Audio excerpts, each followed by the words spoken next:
안녕하세요. 저는 압구정 스타약국 이도현 약사입니다.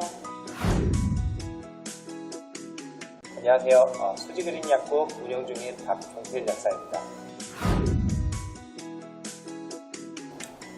네, 안녕하세요. 인천 이화당 약국의 허지용 약사입니다. 네, 안녕하세요. 김포 해드림 가정의학과 원장 이동입니다. 안녕하세요. 강릉아산병원안과 조수근입니다. 안녕하세요. 메디카 업종원 박미라 의장입니다. 다음 기사 말씀드리겠습니다. 네, 마지막 이 뉴스인데요. 국가 예방접종 사업이 확대된다는 소식입니다. 올해 대한의사협회가 정기 브리핑을 통해서 올해 인플루엔자 국가예방접종 시행 비용을 인상한다고 밝혔는데요. 우선 어린이는요, 기존 18,200원에서 18,400원으로 200원이 인상이 되고요. 노인의 경우에는 지난해 12,150원이었다면 올해부터는 14,630원으로 2,080원 상향 조정했습니다. 백신 수급 방식도 어린이는 위탁 의료기관이 자체적으로 보유한 백신을 우선적으로 사용한 후에 백신비를 상환받는 NIP 방식이 적용이 되고요. 노인은 현물 공고 방식으로 진행한다고 합니다. 또 역시 이 진행 예방접종 사업 시작 기간이 한 달 정도 앞당겨졌는데요. 이게 환자 쏠림의 현상을 좀 해소하기 위한 차원이라는 의견도 좀 있다고 합니다. 지난해 어린이는 10월 4일 시작됐던 것이 올해는 9월 4일로 한 달 이른 시기에 사업이 시작된다고 하고요. 하지만 노인의 경우에는 좀 다릅니다.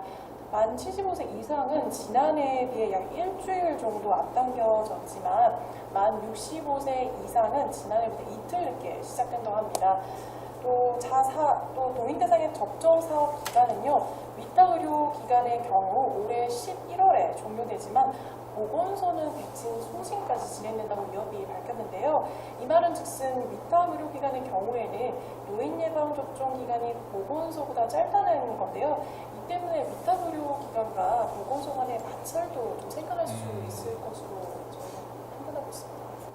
좀 민감한 사항이기도 하고 우리 피부에 와닿고 또 하실 말씀이 많을 것 같은데요. 네. 사실 이런 문제가 터질 때마다 생각이 되는 건 도대체 보건소의 기능이 뭐냐. 이제 이런 걸 생각을 할 수밖에 없는 게 사실 이제 보건소라고 하는 것이 지금 민간 의료기관하고 서로 경쟁하려고 있는 게 아니잖아요. 지금 뭐 의료기관이 없는 곳에 보건소가 그런 의료기관의 역할을 해주고 있는 것도 아니고 신의 한복판에 있으면서 민간 의료기관이 하는 일 똑같이 하면서 그보다 더 나은 조건으로 행하고 더 싼 가격으로 환자들에게 뭐 다가가고 있으면 민간 의료기관은 어떻게 하라는 거예요? 그건 말도 안 되는 거죠. 사실 이 기회는 어떻게 이 기회뿐만이 아니라 이제 앞으로도 그렇지만 이제 보건소의 기능이 과연 무엇이냐? 네. 보건소는 예방 업무나 이런 쪽에 더 보건소 고유의 업무를 담당을 해야지 민간 의료기관하고 똑같이 뭐 경쟁하듯이 뭐 하는 것들은 이제 빨리 좀 고쳐 나가야 될 부분인 것 같아요. 그렇죠. 중복되는.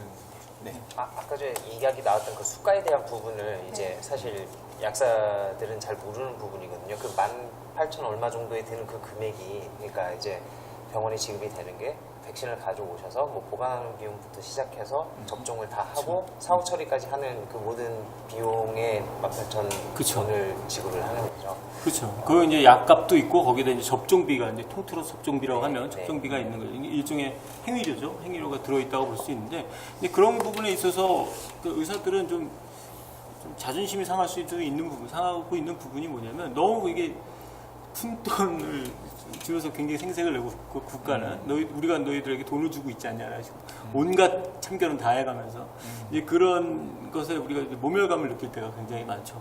그리고 뭐 사실 그 돈이 그러면 적은 돈이냐 이렇게 이제 얘기를 하게 되는데 생각을 해보면 이제 뭐 그 우리가 단지 주사를 놓는 그 행위 자체가 그 정도 가치가 있는 것이냐라고 물어보면은 뭐 어떻게 얘기할 수 있을지 모르겠지만 우리가 단지 그 행위에 대한 비용을 받는 건 아니거든요.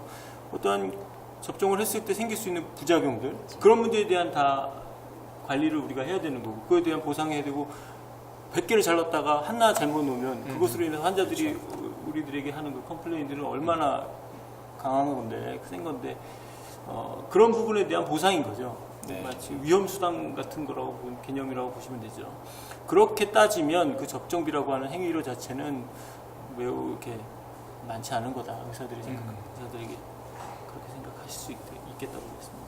이게 또 백신 접종이 성인을 대상으로 해서의 백신 접종보다는 노인과 어린이들한테 투여되는 접종이 또 굉장히 좀 더 까다롭다고 하더라고요. 그래서 이거 너무 좀 손정의 교육이 인상된 게 아닌가 그런 대처를 해가지고 그런 네. 말씀을 좀 요구하고 있다고 하더라고요. 저 같은 경우는 이제 저도 매년 독감 접종을 맞거든요. 네. 제가 감기 걸리지 말라고 맞는 게 아니라 물론 독감이 걸리지 않도록 맞는 건데 저는 이제 종합병원에 근무를 하고 있습니다. 종합병원 직원들은 맞게 돼 있어요. 병원에서 비용을 다 대고 네. 왜냐하면 환자에게 옮겨주면 안 되기 때문에 맞게 네. 돼 있는데 또는 이제 건강한 사람이지만 집안에 중환이 있거나 면역력이 약한 사람한테 맞도록 권장하고 있는데 이게 문제는 일반 건강한 사람들이 감기에 덜 걸린다. 감기가 알아도 가볍게 앓는다는 걸로 이게 많이 맞고 있어요. 실제로. 근데 그게 저는 안과 의사다 보니까 구체적인 걸 모르겠지만 가정의과 입장에서 그게 과연 그렇게 권할 만한 건지 또 궁금한 것도 있고 저는 그 공중보건의사를 생활했었는데 그때 독감 접종하면 보건소 한가득 보건소가 갑자기 환자들로 막 미어터지는 거예요. 독감 접종하겠다. 근데 이게 시골은 어차피 노년 인구들이 많으니까 노인들 대상으로 예방접종 많이 하지만 굳이 맞아도 되지 않는 사람들이 와서 맞는 것도 많이 봤기 때문에 그러고 인해서 이제 정작 맞아야 할 사람들은 약이 없어서 다음 또 기다려야 되는 그런 게 있어서 그런 거는 조금 더 국민들이 의학적인 판단을 전문가들이 얘기를 좀 귀를 기울여서 했으면 좋겠습니다. 네. 대개들 보면 주사는 맞으면 좋은 거 아니냐. 모든 치료 뭐 별일이 있겠냐 뭐 이런 식으로 이제 하게 되는데 모든 치료는 부작용이라는 게 항상 있을 수 있는 거니까 득과 실을 잘 계산해 봤을 때 나한테 득이 있을 때 하는 게 치료인 거지. 이게 뭐 무조건 뭐 보약 먹듯이 이렇게 주사를 맞고 감기 들 걸리지 않아요? 뭐 이런 식으로 이렇게 맞는 분들 참 많죠. 설득하기 어렵습니다. 근데 사실 그런 인식 자체를. 네. 네, 뭐 이런 제도의 그 어떤 변화뿐만이 아니라 지금 거의 모든 제도들이 약사님이나 아니면 의사 선생님들 하고 계시고 충분히 할 수 있는 건데 이걸 자꾸 정부 주도하로 계속 몰고 가고 있는 거예요. 예, 그러면은 여기를 뭐 신뢰하지 못하겠다는 그런 어떤 정부 의도가 있는 건지 그렇다고 해서 이분들이 못하시는 것도 아니잖아요. 네. 예, 그래서 이러면 이럴수록 더 반감도 세지고 그래서 안쪽 거라고 생각합니다. 저는 그런 네. 쪽에서. 예. 정리하자면 공공의료 부분에 대해서 명확하게 자기 자신 나라에서 하는 그런 주도하는 그런 것들은 포지션이 좀 제대로 잘 중복되지 않게 의료 사각지대나 이런 데를 커버하는 그런 의미로 좀 더 방향을 잡았으면 좋겠다는 그런 생각을 해봅니다. 이제 부작용 팔로잉 하는 거 있잖아요. 네. 그런 면에서는 정말 그게 중요하다고 보거든요. 네, 예, 맞습니다. 저도 많이 봤어요. 네, 예, 이거 맞고서는 부작용이 일어나서 네. 심지어는 골다공증약 드시던 분인데 백신을 맞아가지고 아주 난리가 났었거든요.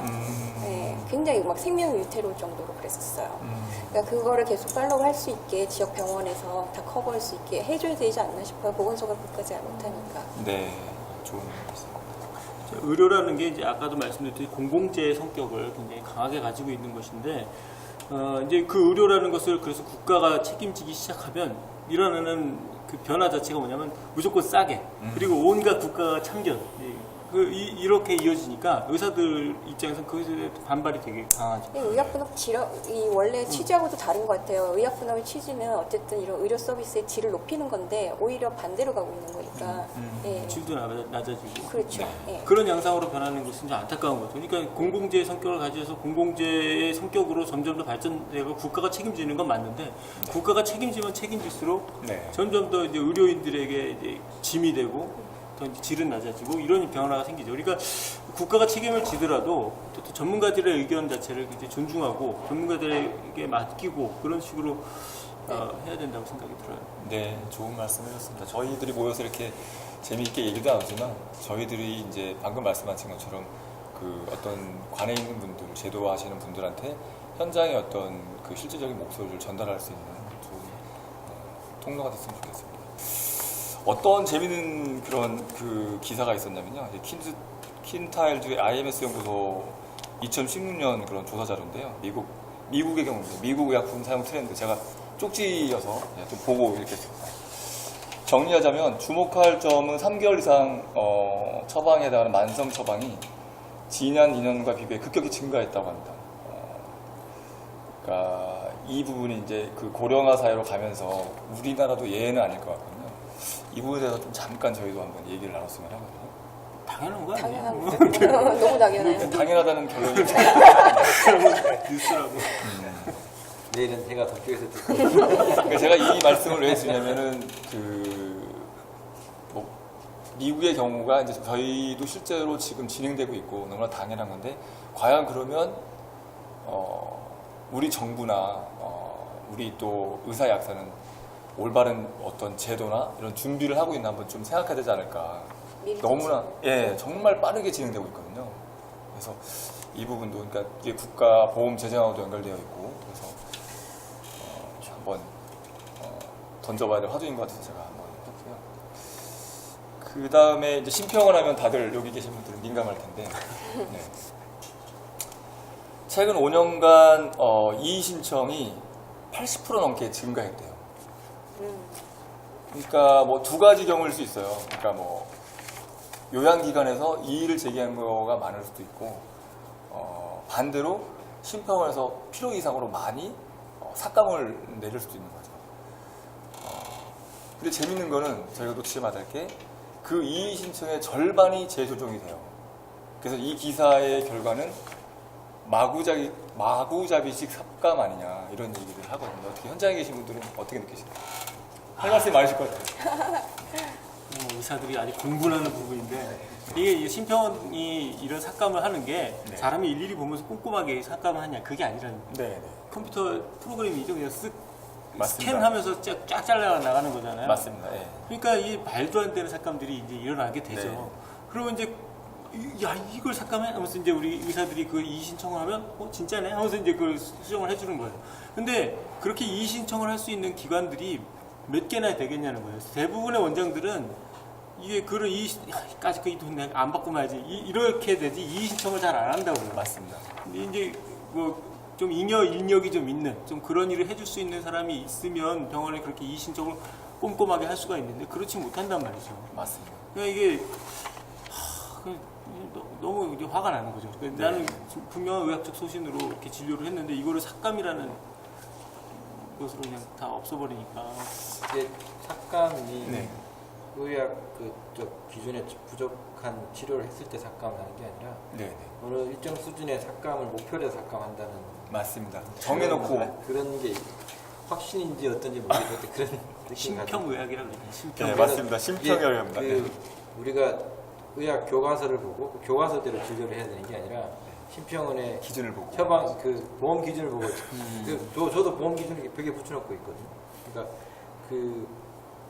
특히 황반변성 같은 경우는 약제가 되게 비싸요. 환자들이 한 달에 한 번 또는 두 달에 한 번 약을 맞아야 되는데 약제비가 약값만 한 100만 원 정도. 그렇죠. 의학생 네. 옛날에 좀 관련해서 잘 아실 네. 텐데 100만 원 정도 한단 말이에요. 그래서 그거를 한 달, 두 달, 세 달 받고 또 이제 보험 청구해서 하는데 중간에 매번 보험 청구를 하죠. 근데 삭감이 언제 되냐면 한 달, 두 달 처음에 딱 한 번 받고 이게 안 돼, 대행한테 삭감을 해주면 고맙죠. 그 다음부터는 그치. 일본으로 다른 전화를 할 텐데 삭감 심사가 되게 늦어요. 세 번 다 맞고 나서 삭감이 나오는 경우가 있어요. 어마어마한 큰 돈이죠. 1차, 2차, 3차 다 삭감하면 그 300만 원에 대한 약제비를 병원이 다 부담해야 되는 거예요. 네. 그래서 물론 인력도 문제고 뭐 심평을 이해를 못하는 건 아니지만 네. 특히 항생제라든지 물론 항생제 남용 의사들이 하는 것도 뭐 문제도 일부 문제가 있긴 하지만 그런 약제 선택 적정한 치료를 하고자 할 때 그 걸림돌이 되는 게 되게 많아요. 그래서 맞습니다. 그때 제가 수술을 할 때나 환자에게 치료를 할 때 제일 느끼는 게 심평원 직원이 아파서 내 앞에 와봤으면 참 좋겠다 라는 생각을 할 때가 많아요. 마음속으로 진짜. 그럼 당신이 이런 기준이 만들어 놓은 기준 때문에 지금 당신은 한 달을 이 약을 쓰고 효과가 없을 경우에 그 다음 약으로 이 약을 치료해야 됩니다. 그렇게라고 기준을 알려주면 그럼 본인은 그럴 때 어떻게 느꼈을까? 본인의 아버지나 본인의 아이가 물론 이제 심평원 직원 개인의 잘못은 아니지만 좀 더 그 현장의 목소리나 의사들, 의료계의 목소리, 의학계 목소리를 좀 더 반영해서 진짜 환자 치료를 하는 데 도움이 되는 방향으로 좀 더. 보험은 사실은 흑자가 나면 안 되는 거잖아요. 국가보험이. 그렇죠. 그거를 네. 그게 흑자가 났다고 자랑할 일이 아니죠. 그건 줄 때 안 줬다는 얘기거든요. 네. 그냥 그만큼 국민들은 더 혜택을 못 받은 거고 그래서 그런 거에 대한 혜택을 물론 점점 늘어나는 보험 혜택이 늘어날 추세이긴 하지만 네. 좀 더 발빠르게 그런 보험 급여금도 느리고 네. 그런 것도 심사 모드도 신속하게 빨리빨리 해서 합리적인 치료, 우리가 교과서에서 학교에서 배운 대로 현장에서 배운 대로 치료할 수 있는 접근을 했습니다. 네. 쪽지 뉴스 축구는 상당히 좋은 쪽지였던 것 같습니다. 혹시 뭐 하실 말씀이 많으실 것 같은데 이쪽도. 네. 저 같은 경우는 이제 오늘 그 약을 하나를 드리면서 란수프라졸이라는 약을 이제 어쩌다 드리게 됐는데 요거를 이제 원장님께서 어차피 이제 비보험 처방을 하셨어요. 그래서 15ml짜리를 이제 30ml짜리를 하나는 안 쓰시고 그 코드가 안 넣어놓지 않으셔서 15ml짜리 2개씩을 해서 아침 저녁으로 처방을 하셨는데 네. 이 심평원 DUR에 뜨는 거죠. 왜 더 싼 약을 하나를 처방을 하면 되는데 왜 비싼 약 2개를 처방을 해서 네. 냈느냐. 근데 저는 이게 우리나라가 지금 약가 시스템 자체에 문제가 있기 때문에 그런 것까지 걸고 넘어지게 되는 상황이 오는 게 아닌가 싶어요. 제 생각에는 당연히 그 15ml짜리 약은 30ml짜리 약의 반값이어야 된다고 생각을 해요. 그렇지 않으면 어떤 문제가 생기냐면은 이제 5ml짜리를 쓰고 10ml, 그렇죠. 반으로 자르는 이 현상이 나타나는 거죠. 5ml짜리 쓸 환자분한테 10ml짜리 반을 자르면은 더 약가가 네. 싸니까. 물론 원장님들께서 환자분들 위해서 배려해서 그렇게 처방을 해주시는 거지만 뭐 어떻게 자르는지 다 아시잖아요. 그리고 그죠? 자르지 말아야 될 약도 네, 자르죠. 자르지 말아야 될 약도 자르고, 예, 그렇게 되면서 결국에는 환자분 뭐 정확하게 물론 그게 이제 5mm 들어가야지만 뭐 예를 들어서 고지혈증 이런 게 잘 잡힌다 이런 거는 아니지만 또 반대로 그걸 반으로 쪼개서 먹어주고 임상을 한 적이 없기 때문에 그게 정말로 어떻게 될지는 아무도 모르는 거죠. 네. 네. 그래서 저는 그런 부분도 좀 손 봐야 되는 게 아닌가 싶은데 제가 이렇게 얘기하면은 또 약값이 그 낮은 약값 기준으로 또 다 약값이 떨어질까봐 좀 아니 뭐 거기까지 걱정 안 해도 될 것 같습니다. 네. 영국처럼 얼마나치 약을 먹든 간에 일정액만 낼 수 있는 그런 제도도 좋은 것 같아요. 네. 약을 비싼 약을 먹든 싼 약을 먹든 국민이 내는 돈은 일정하게. 뭐 이렇게 되면 진짜 의약분업 아주 깊은 데까지 들어가는 그런 얘기인데 네. 여하튼 그 현장의 목소리 네. 있죠. 이거를 좀 절충해서 정부가 그러면서 이제 어떤 그런 걸 좀 만들어줬으면 좋겠어요. 네. 저는 이 얘기가 어느 분이 한번 나와주기를 기대했는데 재밌는 게 이 심평원의 이 심사가 되게 재밌는 게 어쨌든 규정이라는 게 있죠. 그럼 저희가 실수한 거는 기가 막히게 찾아서 1년 뒤, 2년 뒤도 날라와요. 근데 저희가 실수로 덜 받은 거는 절대 알려주지 않습니다. 이거는 좀 맞아요. 아이러니하지 않고 좀 되게 그런 걸 볼 때마다 아까 원장님 말씀하신 치사하죠. 치사하죠. 예, 그 얘기 진짜. 제가 단어를 네, 지금 네. 안 쓰렸는데 원장님 말씀하신 대로 그런 부분은 좀 저희들이 이게 인원이 많아가지고 일일이 정말 클 수 있고 작을 수 있는 돈인데 일일이 저희가 팔로우업도 못하고 따라가지는 못하거든요. 근데 치사하게 잘못된 건 끝까지 쫓아오시면서 그런 거는 안 알려주시더라고요. 그래서 그런 부분도 현장에 있는 저희 의사 약사들은 가슴에 상처가 된다는 거. 예. 기억해 주세요. 네, 어떤 1부 순서는 이걸로 마치고요. 2부에 또 다른 주제로 한번 저희들 이 시간 이어가도록 하겠습니다. 네, 수고 많으셨습니다.